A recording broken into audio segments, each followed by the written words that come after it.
Que el Dios Todopoderoso, el Dios Altísimo de los cielos le bendiga, queridos amigos y hermanos. Un saludo de parte de su hermano Sonny y de la Iglesia Evangélica La Vid Verdadera desde Panamá. A todos aquellos hermanos que se reúnen cada domingo o durante la semana para revisar estos estudios bíblicos. Estamos estudiando el libro, el Evangelio de Juan. Hoy tenemos la segunda parte. Esperemos que hayamos analizado la primera parte la semana pasada. Esta es la continuación del estudio del Evangelio de Juan. Saludos a todos los hermanos de Sur, Norte, Centroamérica y Isla del Caribe, hasta donde llega la señal de este video, de estos estudios, y los que solamente pueden escucharlo también a todos los oyentes y televidentes que puedan apreciar, escudriñar la palabra de Dios juntamente con nosotros. Aquí no te pedimos que nos mandes dinero, no te pedimos que nos mandes plata, ofrenda, no pedimos una de esas cosas. No pedimos tampoco ni lucramos con la palabra de Dios. Es un canal sin fines de lucro. Solamente nos interesa que tú conozcas sobre la palabra de Dios en la escudriñe, porque es importante en estos tiempos, pues hay una infinidad, sin números de doctrinas, falsas doctrinas que se han levantado. Entonces, si tú no tienes una buena base bíblica, bueno, esos vientos de falsa doctrina te revuelven y te hacen convertirte en una persona que es ignorante. Puedes entrar a hacer herejías sin saberlos. Bueno, en fin, es preciso que todo buen cristiano conozca bien el arma de dos filos, la Sagrada Escritura, la Santa Biblia. Sin más rodeo, hermanos, vamos a comenzar este estudio, vamos a seguir. Esta es la segunda parte del Evangelio de Juan. Comencemos. Busca tu Biblia, tu libro de apuntes. Hoy continuamos con este estudio sobre el Evangelio de Juan y leamos este versículo que queda en el verso 14, ¿no? Y así dice: y el Verbo se hizo carne y habitó entre nosotros, lleno de gracia y de verdad, y vimos su gloria, gloria como el unigénito del Padre. Esta frase aquí, el Verbo fue hecho carne. Deseo que usted mire esta declaración por un momento en forma detenida y tome una pausa. Digamos, el filósofo griego probablemente estaría de acuerdo con nosotros en todo lo que dijimos sobre el versículo 1. Pero aquí es donde creemos que no estaría de acuerdo con nosotros. Él nunca aceptaría como hecho de que el Verbo se haya hecho carne. El idioma griego nos permite ponerlo en una forma más específica y creemos que es una forma más exacta también. El Verbo fue nacido carne, o sea, se encarnó. Ahora, piensen en esto un momento. Aquí viene Dios desde la eternidad. Ya era el anciano de días, como lo habla el profeta Daniel, al nacer como un bebé. Alguien lo ha expresado de la siguiente manera: estaban buscando a un rey exaltado, pero él vino como un bebé que hizo llorar a una mujer. Observe de esta manera que el Evangelio, según San Juan, ni aún menciona su nacimiento en Belén. ¿Y sabe por qué no lo menciona? Porque está hablando en cuanto a alguien que es demasiado grande para Belén. Viene desde la eternidad y se hace carne. El Verbo se hizo carne o nació carne. Por tanto, esta es la historia de la Navidad, expresada en el Evangelio según San Juan, y es importante que veamos esto: nació carne. Y la única manera en que eso pudo haber ocurrido, en que se pudo haber tenido lugar, fue mediante un nacimiento virginal, nacimiento de una virgen. El profeta Isaías dice en el capítulo 9 de su profecía, en el versículo 6, porque un niño no es nacido, hijo no es dado. Isaías 9:6. Un bebé nació en Belén, pero el hijo vino desde la eternidad. Leamos así, dice, y el Verbo se hizo carne y habitó entre nosotros de gracia y de verdad. Y vimos su gloria, gloria como del unigénito del Padre. Ahora, la segunda declaración en este versículo 14 del capítulo 1, recuerda que estamos en el capítulo 1 de Juan, verso 14, de este capítulo 1 del Evangelio según San Juan, es que el Verbo habitó entre nosotros. La palabra habitó, eso viene de la palabra griega eskenos, S-K-E-N-O-S, eskenos, que tiene el sentido de acampar. De tal manera que la palabra eskenos significa tienda. Ahora, el apóstol Pablo se sirve de esta misma figura en su segunda carta a los Corintios, capítulo 5, en el verso 1, donde compara nuestros cuerpos, en los cuales vivimos con pequeñas tiendas de campaña o carpas. Son tan frágiles como una tienda. Es evidente que el apóstol Pablo era experto en lo que en cuanto a tiendas, pues, él se dedicaba también a hacer en esta profesión. Son tan frágiles como una tienda, dice, el apóstol Pablo dice, porque sabemos que si nuestra morada terrestre, este tabernáculo, o sea, esta tienda, se deshiciere, tenemos de Dios un edificio, una casa no hecha por manos. Esta pequeña tienda en la cual vivimos puede ser tumbada en una noche por el viento, puede desaparecer en un instante. Pero, ¿por qué usted y yo, estimado amigo, hermano que nos escucha, que nos ve por aquí, vivimos en estas pequeñas tiendas? El Dios de la eternidad bajó a esta tierra, asumió un cuerpo humano, instaló su tienda y habitó entre nosotros. Ahora, esa es la segunda gran declaración de este versículo 14 del primer capítulo del Evangelio según San Juan. Tenemos luego la tercera declaración, y es, ¿cuál es? Y vimos su gloria, dice, y vimos su gloria, gloria como del unigénito del Padre, lleno de gracia y de verdad. Aquí hay una nueva declaración. La pregunta que nos hacemos naturalmente es, ¿no se limitó haciéndose carne? Pues Juan nos responde así, espera un momento, fue lleno de gracia y verdad. Fue lleno de gracia y de verdad. La palabra lleno quiere decir que simplemente estaba tan lleno que no podía tener más, ¿no? Trajo con él toda su deidad cuando vino aquí al mundo. Estaba lleno de gracia y lleno de verdad. Leamos aquí los versos del 15 al 17. Dice así la palabra de Dios. Juan testificó de él diciendo, este es de quien yo decía, el que viene después de mí es antes de mí, porque era primero que yo. De su plenitud recibimos todos, y gracia sobre gracia, porque la ley fue dada por medio de Moisés, pero la gracia y la verdad vinieron por medio de Jesucristo. Así es, amigo. Jesús fue lleno de gracia y de verdad. Este es Él de quien hablamos. Moisés, el legislador, dio la ley que revela la santidad de Dios, el que requiere para sus hijos y que descubre el pecado y condena a los seres humanos. Pero esa ley preparó el camino para la llegada de Jesucristo al mundo, porque Él nos revela la gracia y la verdad de Dios, y con su obra en la cruz provee la salvación que redime a las personas de la esclavitud del pecado. Así es, amigo.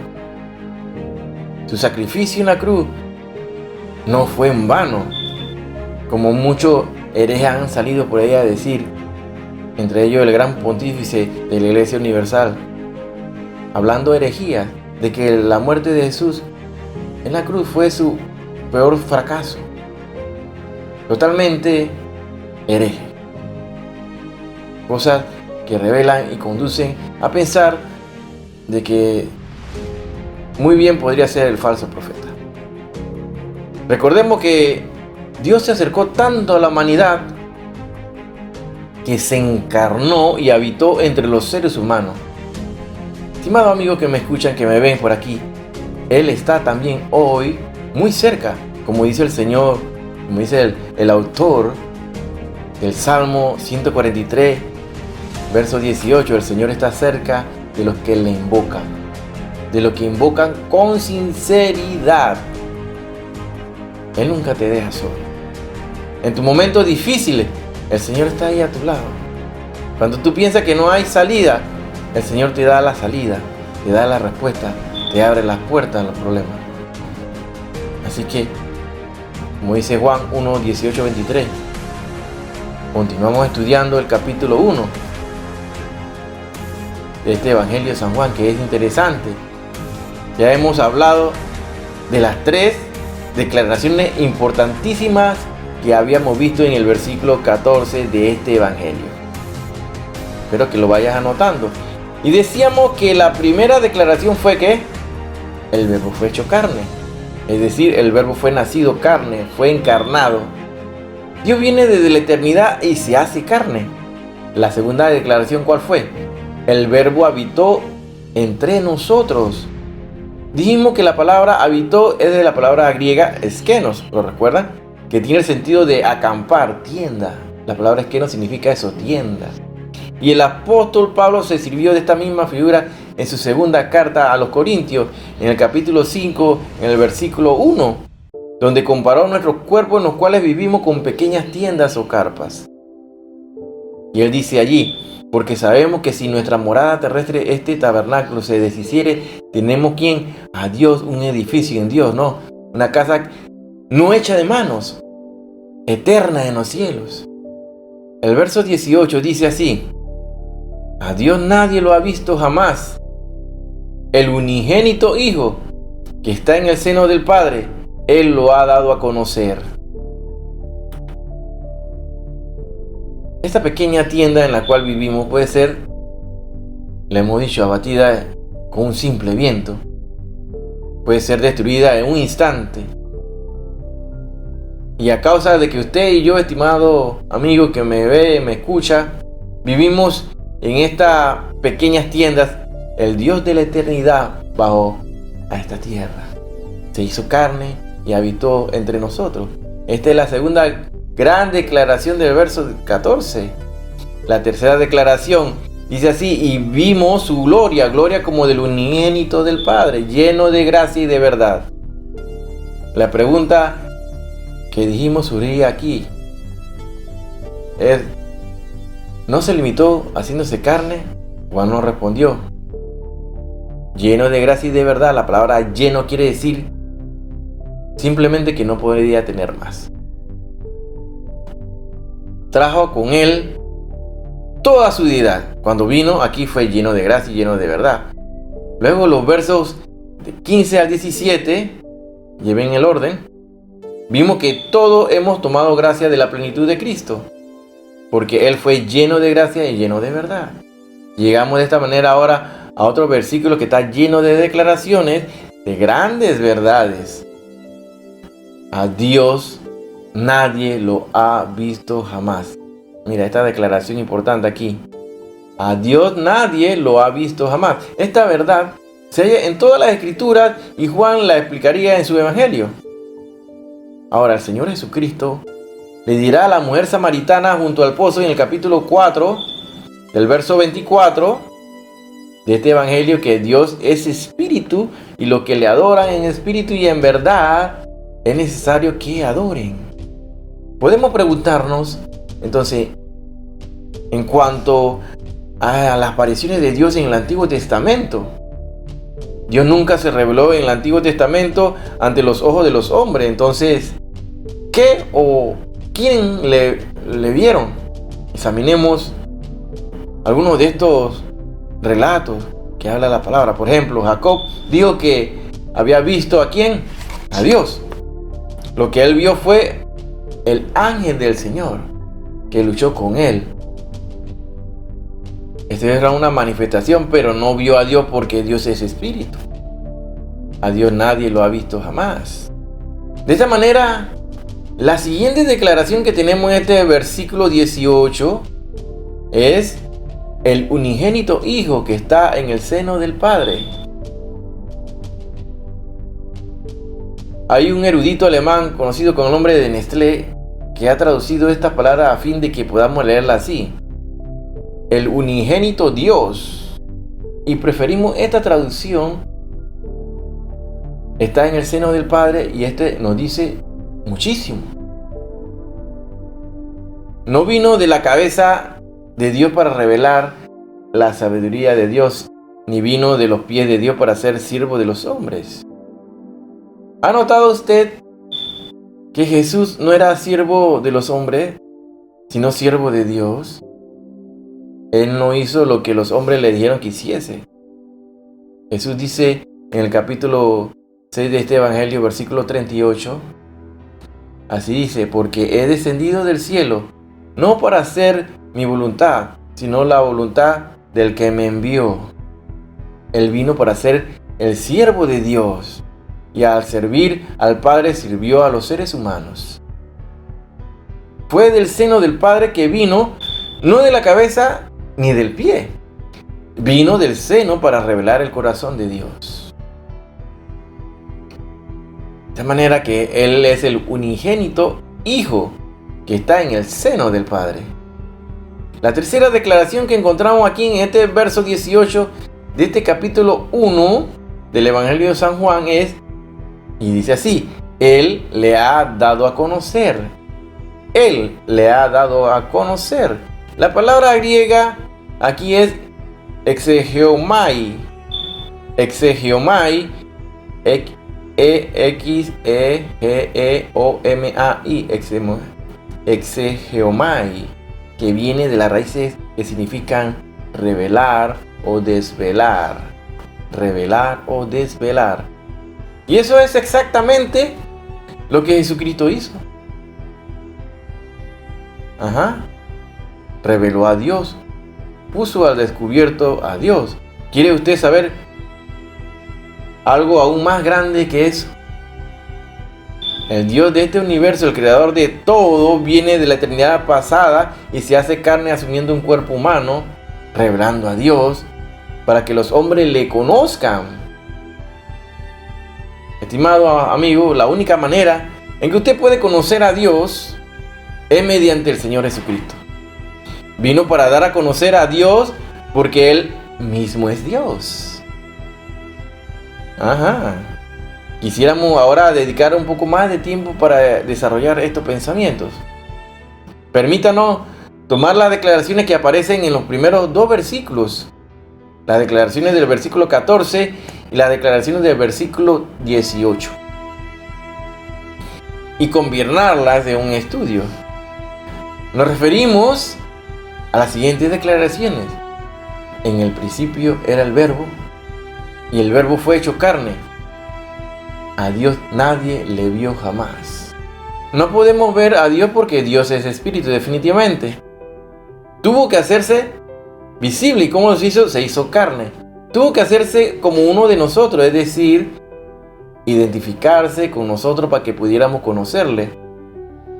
No nos fue posible ir a su reinado, a su trono para conocerle a Él. Él tuvo que venir hasta aquí, bajar acá a la tierra y encarnarse y revelar a Dios donde nosotros nos encontramos. Ahora pensemos en las siguientes afirmaciones. El Verbo era con Dios y habitó entre nosotros. El unigénito Hijo que está en el seno del Padre. Ahora, considere esto con nosotros por un momento, amigo, que nos ven y nos escuchan. Los ángeles se postraron delante de Él. Estaba con Dios, era igual a Dios. El apóstol Pablo en su carta a los Filipenses, capítulo 2, verso 6, escribió la siguiente cuanto a Él. Él, siendo en forma de Dios, no estimó el ser igual a Dios como cosa a que aferrarse. Eso significa que no tuvo que prepararse para llegar a ser Dios, ni tuvo que hacer ningún trabajo o esfuerzo para poder lograrlo. No se trataba de un grado o título que hubiera posición relativa a Dios cuando vino a la tierra. No tuvo que preocuparse de que otro ser celestial ocupara su lugar mientras él se encontraba acá en la tierra, en el mundo, porque nadie podía ocupar su posición porque él es Dios definitivamente. Sin embargo, vino a nacer a Belén. Hubo solamente unos pocos pastores que fueron a verle. Fue a Nazaret y se quedó escondido por 30 años en ese pueblo pequeño. El Dios de la eternidad bajó a Nazaret y trabajó en una carpintería.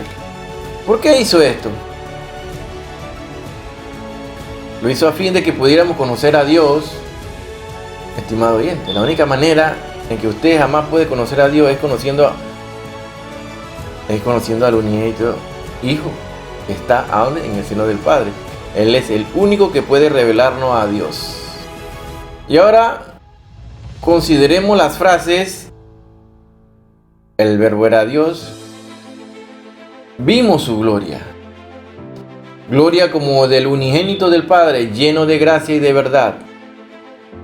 Y luego, Él le ha dado a conocer. Cuando Él estuvo aquí en la tierra todavía era Dios, lleno de gracia y de verdad. Y dio a conocer a Dios. Jesús es el único, estimado oyente, que puede revelar a Dios. Es solo por medio de Jesucristo que podemos conocer a Dios. Ahora todavía no hemos terminado de hablar sobre estas declaraciones. Esto sigue. Queremos que usted vea algo más. Permítame hacerle una pregunta. ¿Cómo es que usted divide el universo? ¿Cómo lo divide? Bueno, el científico que ideó el blindaje que ha protegido todas las cápsulas espaciales durante su reentrada a la atmósfera en el programa espacial norteamericano, una autoridad en cuanto al calor, dijo en cierta ocasión: ¿sabe que este universo está compuesto de solamente 3 elementos? Creo que Dios ha dejado sus huellas dactilares sobre todo lo que ha creado. La Trinidad se encuentra en todas partes. Entonces, continúo explicándome lo que quiero decir. El universo se divide en el tiempo, el espacio y la materia. 3 partes: tiempo, espacio y la materia. ¿Puede usted pensar en otro elemento? Es muy interesante que en el tiempo, el espacio y la materia abarquen todo lo que hay en este universo. Como nosotros lo conocemos, el tiempo puede ser dividido solamente en 3 partes. ¿Cuál? Pasado, presente, futuro. ¿Puede usted imaginar otro tipo de tiempo? El espacio, por ejemplo, se puede dividir en longitud, anchura y altura. ¿Correcto? ¿Habrá acaso otra dimensión? Y en la materia tenemos la energía, el movimiento y el cambio fenómeno. Esas son las 3 divisiones de las 3 divisiones. El universo en que vivimos lleva en sí la marca o señal de la Trinidad. Ponga atención a lo que le estoy diciendo, porque aquí te estamos hablando con ciencia también. Hablemos entonces por unos momentos sobre el universo. Vamos a mirar la encarnación para ver cómo es que se relaciona con nuestra observación de que el universo consta de tiempo, espacio y materia. Vayamos al versículo 1 de este capítulo 1 de San Juan. Dice: en el principio era el verbo, y el verbo era con Dios. Esto se remonta ¿hasta dónde? Hasta la eternidad pasada. Y aquí tenemos tanto al tiempo como al espacio. Luego el versículo 14 nos dice: y aquel verbo fue hecho carne, es decir, bajó al espacio físico. El que no estimó de ser igual a Dios como cosa a que aferrarse, descendió a la tierra. Vino a Belén, a un pequeño sitio geográfico. Él vino desde la gloria del cielo, y que vino para padecer hasta la muerte. Ahora, y muerte en cruz. Fue crucificado. Luego el versículo 18 nos dice: a Dios nadie le vio jamás. El unigénito Hijo que está en el seno del Padre, Él le ha dado a conocer. Es decir, fue hecho materia. ¿Lo estás viendo? Se hizo hombre, se hizo carne para que los hombres pudieran ver y conocer a Dios. Por tanto, vemos aquí el tiempo, el espacio y la materia, todos involucrados en la encarnación. ¿Lo ves? Pero sabemos ahora, pasemos a considerar por un momento el tiempo.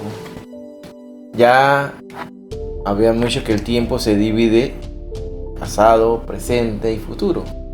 Vamos a observarlo, a mirarlo. El versículo 1 dice: en el principio era el verbo. Eso es pasado, ¿no? Y aquel verbo fue hecho carne. Eso es presente. En nuestro tiempo, Él vino y se hizo carne. Luego, el versículo 18 nos declara así: a Dios nadie le vio jamás, el unigénito Hijo Él ha dado a conocer. Y eso encierra el futuro.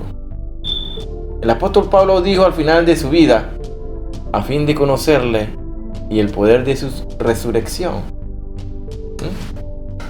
Jesús le ha dado a conocer para que en el futuro estemos en su presencia y veamos lo maravilloso que será cuando le conozcamos cara a cara.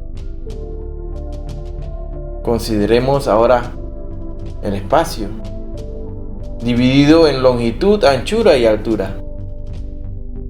En el principio era el verbo, esto se refiere a la longitud. Se extiende por la eternidad. La anchura se refleja en la expresión: aquel verbo fue hecho carne y habitó entre nosotros. La altura se refleja en el hecho de que a Dios nadie le vio jamás. Él le ha dado a conocer. Vino desde la altura para poner a Dios ante la vista de los seres humanos. Sí, Señor. Y consideremos por último la materia, que consta de energía, movimiento y fenómeno de cambio. En el principio era el verbo y el verbo era con Dios. Todas las cosas por Él fueron hechas. De tal manera que vemos aquí, tenemos aquí la energía. Él habló y este universo surgió. Cuando Dios habló, la energía se transformó ¿en qué? En materia. Luego encontramos el movimiento porque el verbo fue hecho carne. Vino entonces desde la gloria del cielo y descendió hasta esta tierra. Luego el fenómeno más grande en este mundo, estimado amigo que me escucha y que me ven aquí en este canal, es Jesucristo, este fenómeno. Todas las maravillas del mundo antiguo y todas las maravillas de nuestros tiempos y todos los descubrimientos que ha hecho la ciencia no son nada comparado a esta maravilla de la encarnación de Dios hecho carne. Dios se hizo hombre, se encarnó y vino a esta tierra para darnos a conocer a Dios y redimir a los hombres. Amado amigo, no se puede encontrar ninguna manifestación, hecho o acontecimiento de mayor magnitud que este. Y así concluye el prólogo del Evangelio de según San Juan. ¿Qué pasaje más importante es este, no? Aunque su lenguaje es sencillo, ni a usted ni a mí nos será posible sondear sus profundidades en esta vida. Ahora, el resto de este primer capítulo constituye lo que hemos llamado la introducción al Evangelio de según San Juan. Leamos el verso 19 de este capítulo 1. Dice así, que es el testimonio de Juan el Bautista. Este es el testimonio de Juan cuando los judíos enviaron de Jerusalén sacerdotes y levitas a preguntarle: ¿quién eres tú? Miren esta pregunta importante. Este es el primer incidente en la vida de Juan el Bautista mencionado por el apóstol Juan en su relato. No nos dio ningún dato sobre el principio de este hombre, pero podemos enterarnos de la historia de su nacimiento leyendo el Evangelio según San Lucas. Juan dijo aquí que nos daría el testimonio de Juan el Bautista. Y luego nos contó sobre ciertos sacerdotes y levitas que salieron desde Jerusalén para preguntarle quién era él. En esta pregunta vemos una tentación muy sutil, porque se le ofreció a Juan una oportunidad para causar una buena impresión, hablando de sí mismo. como aquellos que existen en la actualidad que se llenan de títulos, que son profetas, que son apóstoles, que son patriarcas, pues ellos se quieren llenar de títulos pensando que son mayores en el reino de los cielos, cuando la palabra de Dios es clara y concisa y lo dice: aquel que se crea mayor será el menor. ¿Ok? Entonces se le hizo esta pregunta sutil, donde podría haberse llenado su ego Juan. Una de sus respuestas la encontramos en el capítulo 3 de este evangelio, en el verso 30, donde él dijo ante sus discípulos: es necesario que él crezca en importancia, pero yo mengue. O sea que Jesús iba a crecer y él iba a disminuir. ¿Qué declaración es esta? Es una declaración que todo creyente debiera hacer, pero aún más importante es que cada creyente debe vivirla. Es necesario que él crezca, pero que yo mengue. Estimado hermano, los dos no pueden ocupar el primer lugar. O Cristo es lo principal en su vida, ocupando el primer lugar, o usted, el yo egoísta, tendrá el primer lugar. Es necesario que él crezca, pero que yo mengue. O bien ocurrirá lo contrario. Ahora en nuestro texto encontramos la respuesta que Juan el Bautista le dio a sus interlocutores, los dirigentes religiosos. Dicen aquí en el versículo 20: él confesó y no negó. Confesó: yo no soy el Cristo. Lo dio claramente: yo no soy el Cristo. ¿Se fija usted? Ellos hábilmente insinuaron que él podría ser el Mesías y que ellos tenían una esperanza mesiánica. Pero Juan aclaró que él no era el Cristo, que no era el Mesías. Estaban buscando al Mesías, pero le preguntaron al hombre que no lo era. Por tanto, si él no era el Cristo, entonces, ¿quién era él? Para esto tendríamos que leer entonces el verso 21. Y le preguntaron, dice: y le preguntaron: ¿qué pues? ¿Eres tú Elías? Dijo: no soy. ¿Eres tú el profeta? Y respondió: no. Aquí podemos ver claramente que Juan fue breve y positivo. Sus respuestas fueron concisas y se tornan aún más breves a medida que ellos continúan con sus preguntas. Si él no era el Cristo, creían entonces que debía ser Elías. Y si no era Elías, creían que tenía que ser aquel profeta. Recuerde que aquí es una parte muy importante cuando hablamos de esa unción, el espíritu que estaba en Elías. De tal manera que el mismo Señor Jesucristo dijo: ya vino Elías y no se dieron cuenta. Estamos hablando de la unción, de esa unción del espíritu que estaba en Elías, el profeta Elías.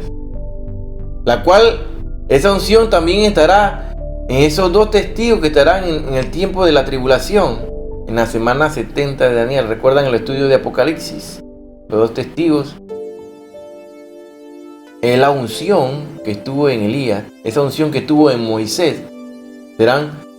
Estarán esos dos personajes que estarán llevando el evangelio en el tiempo de la tribulación, cuando ya la iglesia sea levantada aquí en el rapto y comience a correr el reloj de la última semana pendiente para el pueblo de Israel, que es la semana 70 de Daniel, que consta de 7 años, 3 años y medio, tribulación, 3 años y medio, segunda parte es la gran tribulación. Ya hemos hablado mucho de esto. Bueno, de tal manera, él confesó que no era el Cristo, que yo no soy el Cristo. ¿Quién? Yo no soy el Cristo. El Cristo, que la traducción quiere decir ungido. Yo no soy el ungido, yo no soy el Mesías. Fíjate, ellos querían insinuar que Juan era el Mesías, pero él dijo: yo no soy. Respondió: no. Pueden ver aquí entonces la respuesta rápida y concisa y positiva. Sus respuestas fueron directas. a medida que ellos querían hacer su pregunta, si él no era el Cristo, creían entonces que era el profeta Elías. Y si no era Elías, creían que tenía que ser aquel profeta. Se refieren a un profeta como Moisés, que había sido prometido en Deuteronomio capítulo 18, verso 15. Y Juan respondió enfáticamente que no. Él tampoco era el profeta predicho en el libro de Deuteronomio. Entonces le dijeron, ¿quién eres? Tenemos que dar respuesta a lo que nos enviaron. O sea, querían tener respuesta de quién era Juan. ¿Qué dices de ti mismo? Él dice, yo soy la voz de uno que clama en el desierto, enderezate el camino del Señor, como dijo el profeta Isaías. Al fin Juan se identificó. Y observemos que él dijo que era una voz. Una voz. Es que Cristo era el verbo, la palabra. Juan era la voz. Tenía un mensaje muy importante que dar. Un mensaje mayor que él mismo. Ahora, en cuanto a nosotros, debiéramos quedar satisfechos de ser solamente una voz. Porque sin duda alguna el mensaje que tenemos que comunicar es muchísimo más importante que cualquier individuo de nosotros. Y esa voz debería ser, por supuesto, declarar la gloria de Cristo. Tomemos apunte ahí de que Juan dijo que estaba citando al profeta Isaías. Y su mensaje era el siguiente, de acuerdo con otra traducción. Abrid un camino recto para el Señor. En otras palabras, preparaos para la venida del Señor. Creemos que quería decir que el reino de los cielos estaba cerca. Estaba cerca en la persona del rey. Era lo mismo que decirle que se librasen de las cosas torcidas que estaban en sus vidas y que se ocupasen de rectificar aquello que estaba equivocado. Y esto es también lo que nosotros necesitamos, hermano. Y necesitamos llevar a cabo, cumplirlo.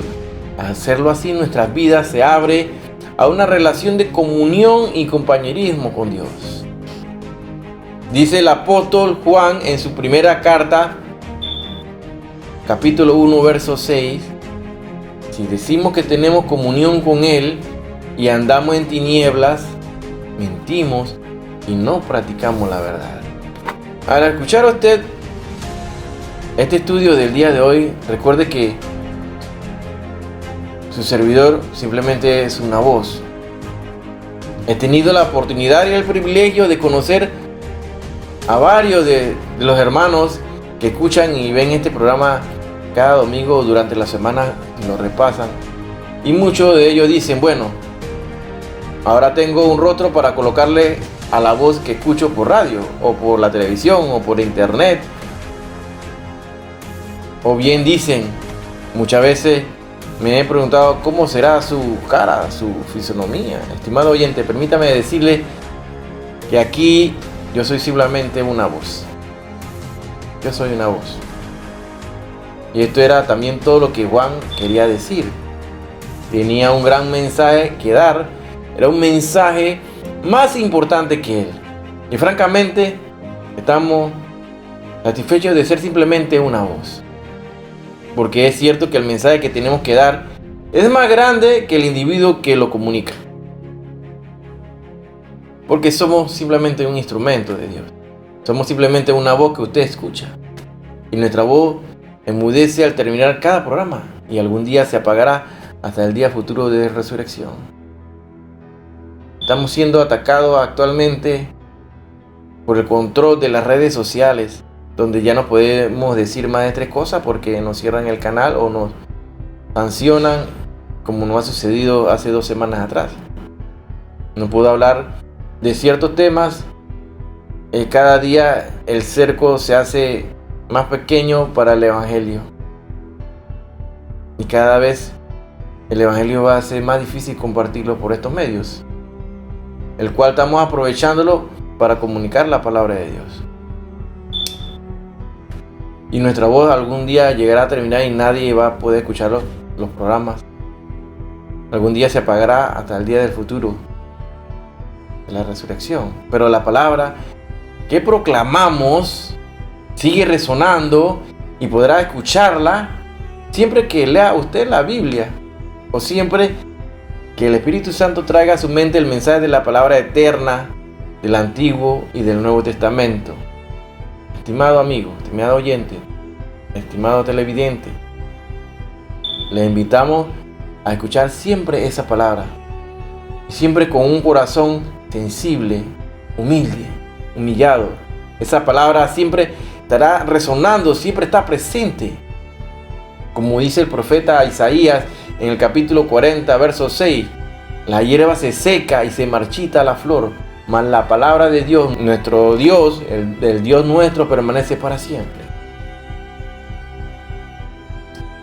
Así pues, Juan por fin se identificó, le dio que era una voz.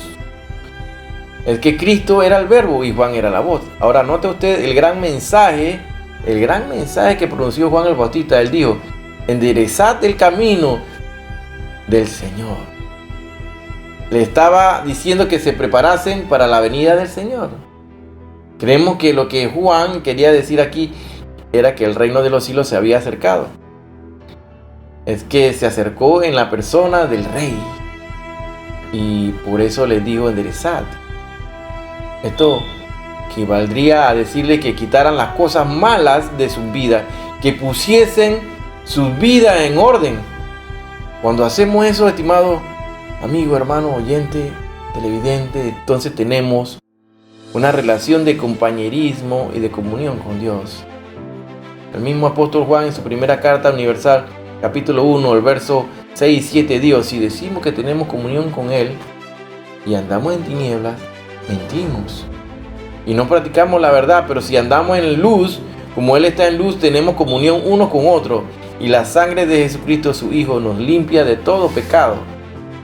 Y continuó el apóstol Juan en su primera carta enseñándonos en los versículos siguientes, en los versículos 8 y 9 de este mismo capítulo, que necesitamos limpiar nuestras vidas mediante la confesión.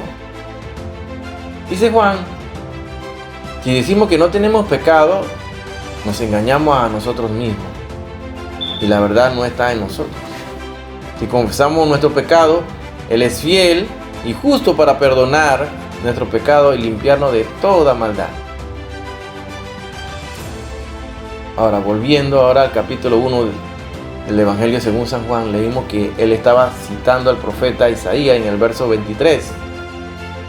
Ahora en Isaías capítulo 40 y el verso 3 dice: preparad un camino al Señor, nivelad una calzada en la estepa de nuestro Dios. Pongan atención, Isaías 43. Continuamos ahora con los versos 24 y 25 de este primer capítulo del Evangelio según San Juan, para que lleven el seguimiento y la cronología.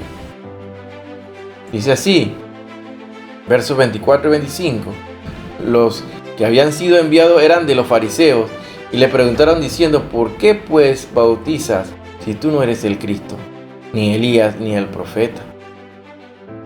Esas son las preguntas que le hicieron. Ahora le preguntaron sobre su procedimiento. Le dijeron: bueno, si no eres uno de estos, entonces, ¿por qué bautizas?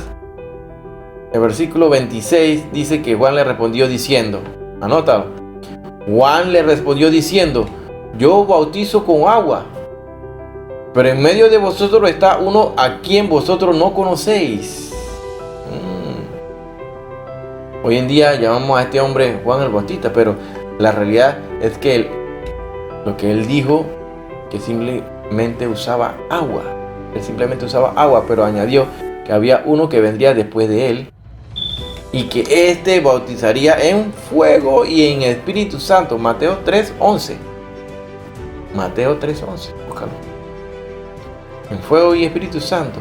Ese era pues el bautismo de juicio que habría de venir sobre la tierra, mientras que el bautismo del Espíritu Santo tendría lugar en el día de Pentecostés.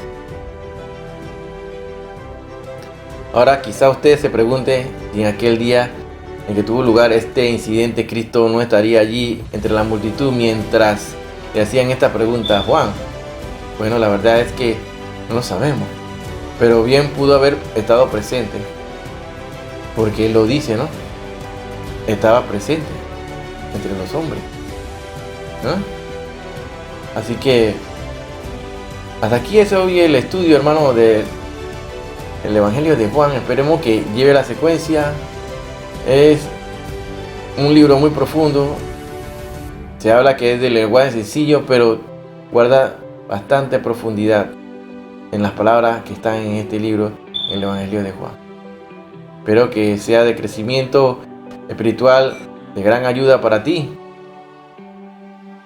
Así que, hermano, no se te olvide compartir la palabra a tiempo y afuera de tiempo. No te quedes con este estudio. Pásalo a alguien que no conoce la palabra de Dios. Aquí estamos explicando de forma detenida, paso por paso, verso por verso. Shalom Alejem. Nos vemos la siguiente semana y si Cristo ha venido.